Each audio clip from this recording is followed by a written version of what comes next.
Hello दोस्तों। तो चलिए स्वागत है आप सभी का करेंट अफेयर के प्रखर एमसीक्यू बैच में। और आज हम लोग इस वीडियो में 26 से लेके 31 मार्च 2024 तक के करेंट अफेयर को पढ़ने वाले हैं। यह मार्च का सेकंड पार्ट है। फर्स्ट पार्ट का वीडियो अपलोड कर दिया गया है, अगर आप लोग नहीं देखें तो जाकर देख लीजिए। तो आइए आज हम लोग 16 से लेकर 31 मार्च 2024 तक के करंट अफेयर को याद करने की कोशिश करते हैं। आप लोगों को पता ही होगा कि इस पूरे साल भर 2024 तक के करंट अफेयर जो एडुकेडिया के द्वारा बीपीएससी के चलाया गया था, हम उसी का वीडियो बना रहे हैं। तो ये पूरे साल भर का है। तो चलिए हम लोग वीडियो को स्टार्ट करते हैं। उससे पहले आप लोग सबसे पहले वीडियो को लाइक कर दीजिए और चैनल पर नए हैं तो चैनल को सब्सक्राइब करना ना भूलें और इस वीडियो को शेयर जरूर करें। और इसका पीडीएफ आपको हमारे टेलीग्राम चैनल पर मिल जाएगा, जिसका लिंक डिस्क्रिप्शन बॉक्स में दिया गया है। तो आइए देखते हैं पहला प्रश्न। इसमें कहा गया कि निम्नलिखित दिए गए कूट का मिलान करें। विश्व गोरैया दिवस 20 मार्च को मनाया जाता है, बिल्कुल ही सही है। विश्व जल दिवस 22 मार्च को मनाया जाता है।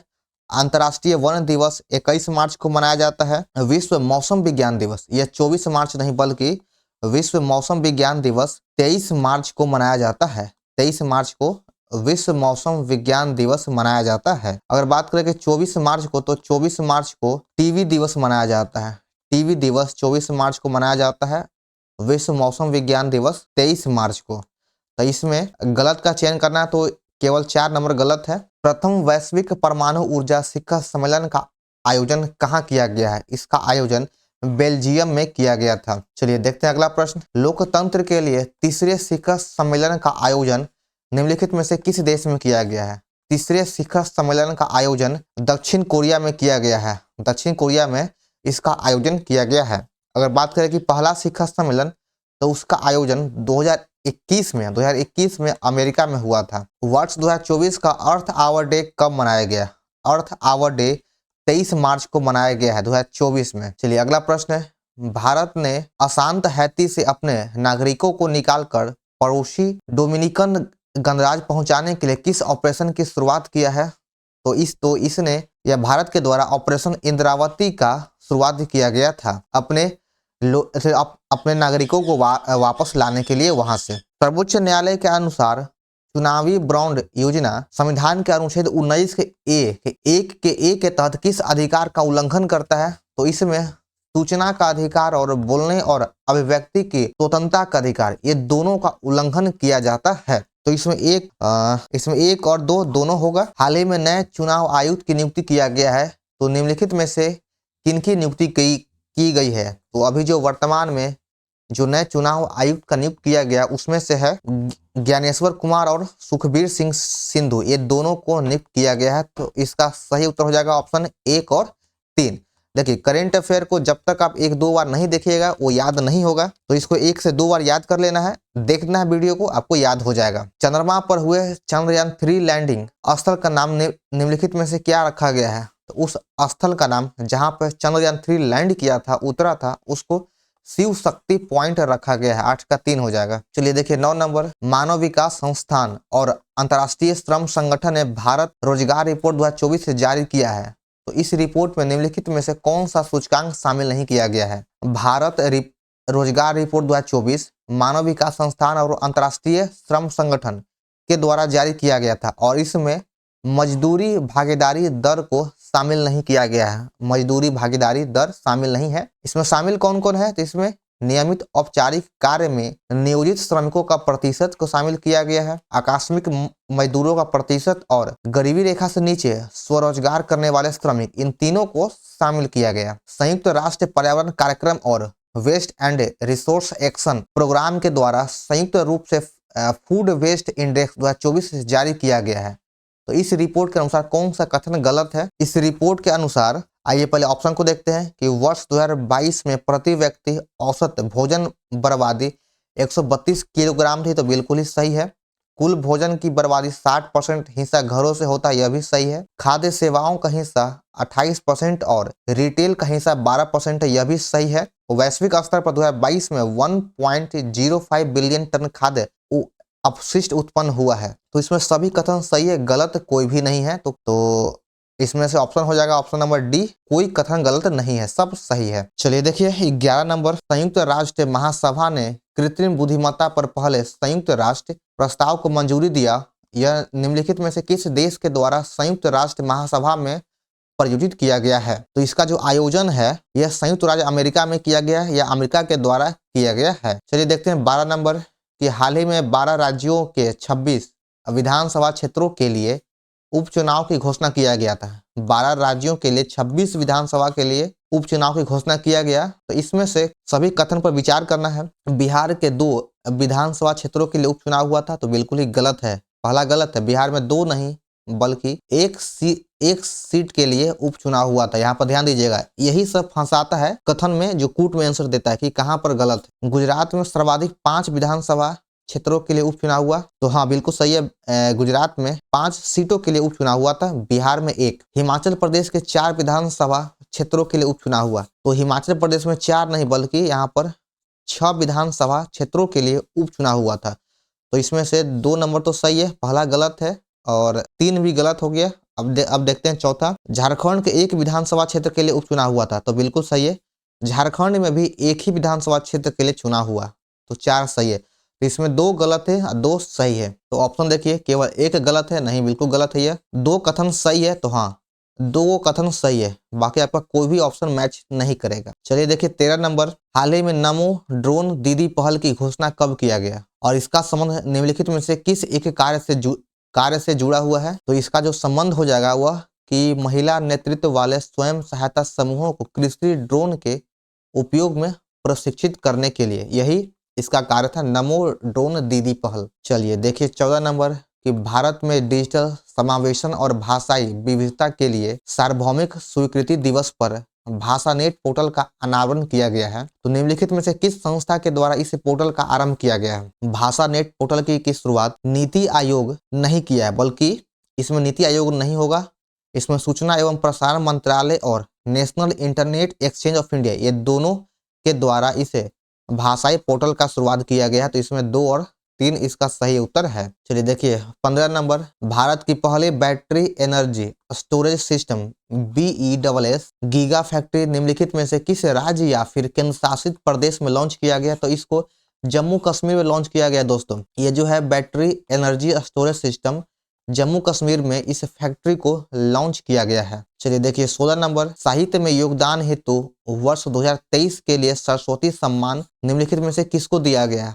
2023 में सरस्वती सम्मान प्रभा वर्मा को दिया गया है। 26 का 4 हो जाएगा, प्रभा वर्मा। चलिए देखते हैं अब 17 number. Order of the Druk Gyalpo से संबंधित दिए गए तथ्यों पर विचार करें।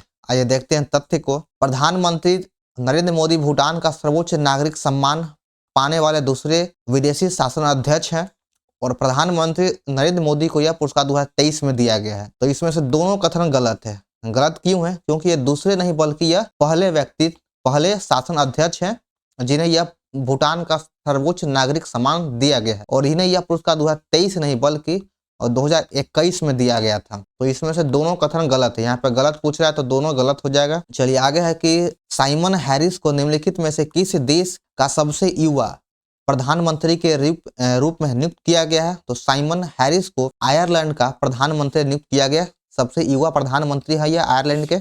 चलिए अगला प्रश्न है कि पेरिस ग्रीष्मकालीन ओलंपिक 2024 में भारतीय थल के ध्वजवाहक के रूप में किसको नियुक्त किया गया है? तो ध्वजवाहक के रूप में शरथ कमल को नियुक्त किया गया है। 19 का 3 नंबर हो जाएगा। आगे 20 नंबर। हाल ही में नीम का शहद नामक पुस्तक का विमोचन किया गया है, तो इस पुस्तक का लेखक कौन है? नीम का शहद पुस्तक का लेखक कौन है?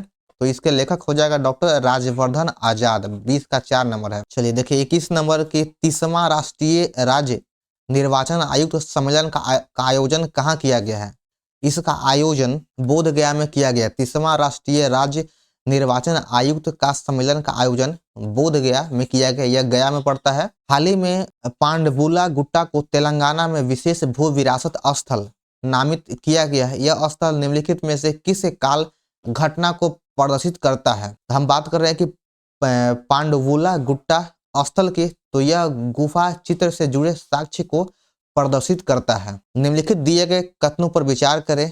भारत में निर्मित स्वदेशी LCA तेजस मार्क A1 लड़ाकू विमान ने अपनी पहली उड़ान बेंगलुरु में सफलतापूर्वक पूरा किया है। LCA Tejas mark A1 1A Hindustan aeronautic limited द्वारा विकसित किया गया है। तो पूछ रहा है कि इसमें से गलत कौन है, तो इसमें से गलत कोई भी नहीं, दोनों कथन सही है, गलत ना तो एक और ना ही दो है। चलिए देखिए 24 नंबर, देश का सबसे बड़ा हवाई सैन्य अभ्यास गगन शक्ति 2024 का आयोजन कहाँ किया गया है?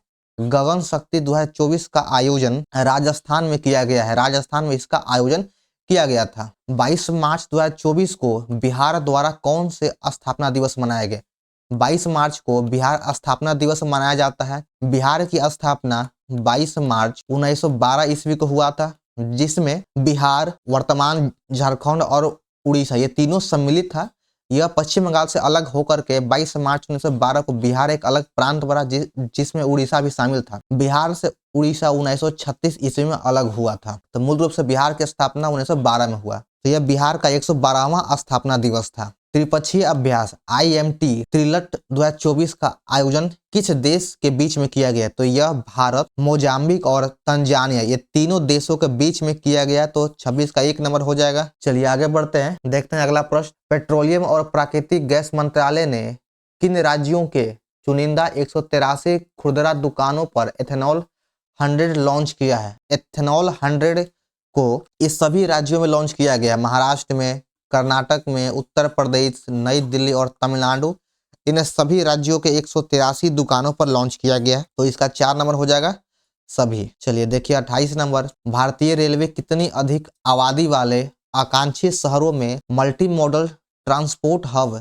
विकसित करने की योजना बनाई है? तो 28 का हो जाएगा ऑप्शन 3, 15 लाख से अधिक आबादी वाले आकांक्षी शहरों में, सॉरी 15 नहीं बल्कि ये 10 हो जाएगा, इसको ठीक कर लीजिएगा। 28 का 2 नंबर होगा, 10 लाख से अधिक आबादी वाले आकांक्षी शहरों में मल्टी मॉडल ट्रांसपोर्ट हब विकसित करने की योजना बनाई जा रही है भारतीय रेलवे के द्वारा। राष्ट्रीय कृषि ग्रामीण विकास बैंक नाबार्ड प्रौद्योगिकी संचालित कृषि स्टार्टअप और ग्रामीण उद्यमों को बढ़ावा देने हेतु कितने रुपए की एक कोष की स्थापना किया जा रहा है? तो इसमें 1000 करोड़ रुपए के कोष का स्थापना किया जा रहा है। भारत निम्नलिखित में किन देशों के साथ 2+2 वार्ता करेगा? तो भारत, अमेरिका, ऑस्ट्रेलिया, जापान, रूस और ब्राजील ये सभी के साथ 2+2 वार्ता करेगा। तो इसका 30 का 4 नंबर हो जाएगा सभी के साथ। आगे देखिए कि किस ब्राउन पृथ्वी के सबसे दूरस्थ बिंदु पॉइंट नीमो तक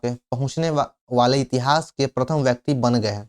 कौन वो व्यक्ति है जो पृथ्वी के सबसे दूर बिंदु पॉइंट नीमो तक पहुंचने वाला प्रथम व्यक्ति बन चुका है?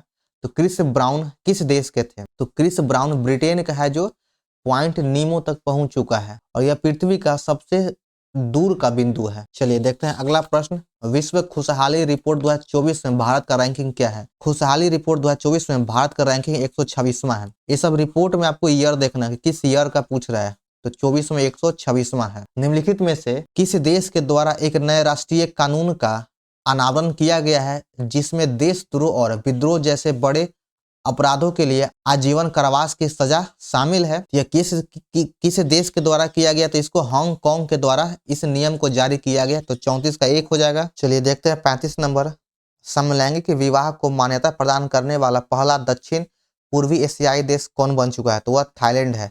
दक्षिण पूर्वी एशियाई देश थाईलैंड है जिसने समलैंगिक विवाह को मान्यता दे दिया है। भारत का government e market GEM portal किन 2 देशों के सरकारी पोर्टल के बाद सार्वजनिक खरीद के लिए दुनिया का तीसरा सबसे बड़ा ई-कॉमर्स प्लेटफॉर्म बना दिया गया है? तो 36 का 1 नंबर हो जाएगा।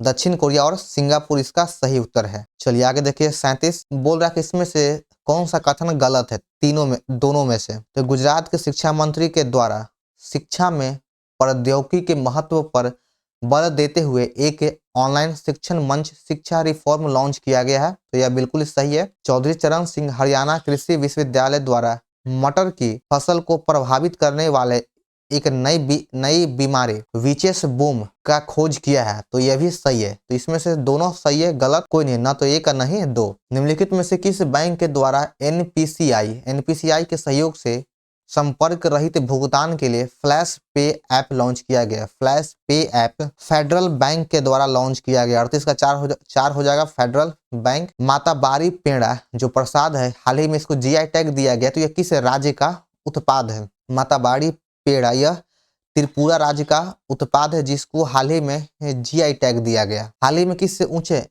न्यायालय के एक न्यायिक फैसला सुनाते हुए मदरसा शिक्षा अधिनियम 2004 को असंवैधानिक घोषित कर दिया गया। तो यह इलाहाबाद उच्च न्यायालय के द्वारा इस फैसले को सुनाया गया है। स्टार्ट 2024 कार्यक्रम क्या है? स्टार्ट 2024 कार्यक्रम अंतरिक्ष विज्ञान और प्रौद्योगिकी जागरूकता कार्यक्रम है। 41 का 1 नंबर हो जाएगा। चलिए देखते हैं आगे। इसमें कहा गया कि हाल ही में बिहार में कितने रूट के लिए वंदे भारत एक्सप्रेस ट्रेन को स्वीकृति दिया गया है? बिहार के लिए बोल रहा है कि कितने रूटों पर, तो बिहार में 2 रूटों के लिए वंदे भारत एक्सप्रेस ट्रेन को स्वीकृति या मंजूरी दिया गया है। बिहार उद्यमिता सम्मेलन का आयोजन किस जिले में किया गया है? इसका आयोजन पटना में किया गया है।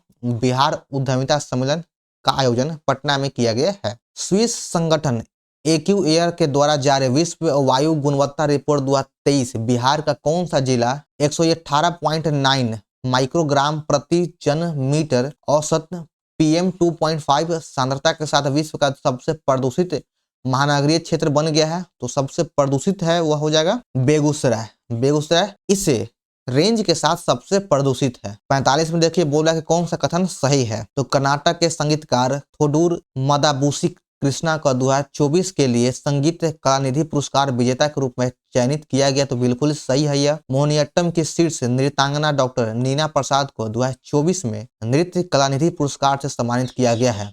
तो यह भी सही है। तो इसमें से दोनों कथन सही है। 2024 में नृत्य कलानिधि पुरस्कार डॉक्टर नीना प्रसाद को दिया गया है। T20 में क्रिकेट मैच में 12,000 रन का आंकड़ा किस खिलाड़ी के नाम दर्ज है? तो 12,000 का जो आंकड़ा है वह क्रिस गेल ने भी पूरा कर लिया, विराट कोहली ने भी पूरा कर लिया और डेविड वार्नर ने भी पूरा कर लिया। तो इसमें से तीनों ऑप्शन हो जाएगा। निम्नलिखित में से कौन सा कथन गलत है? इसमें से गलत का चुनाव करना है। हाल ही में 22वें विधि आयोग के पूर्व अध्यक्ष न्यायमूर्ति ऋतुराज अवस्थी को लोकपाल के नए न्यायिक सदस्य के रूप में नियुक्त किया गया। तो बिल्कुल सही है यह। आगे देखिए कि हाल ही में सदानंद बसंत दांते को राष्ट्रीय अन्वेषण अभिकरण का नया महानिदेशक बनाया गया। तो यह भी सही है। दोनों कथन सही है, तो गलत कोई नहीं है। तो इसमें से ना तो एक का नहीं 2 गलत। ठीक है ना। चलिए देखते हैं आगे, बढ़ते हैं अगले प्रश्न की ओर। इसमें नेक्स्ट क्वेश्चन में कहा गया है 25 से 28 मार्च 2024 को भारतीय तलवारबाजी संघ की ओर से आंध्र प्रदेश में आयोजित सब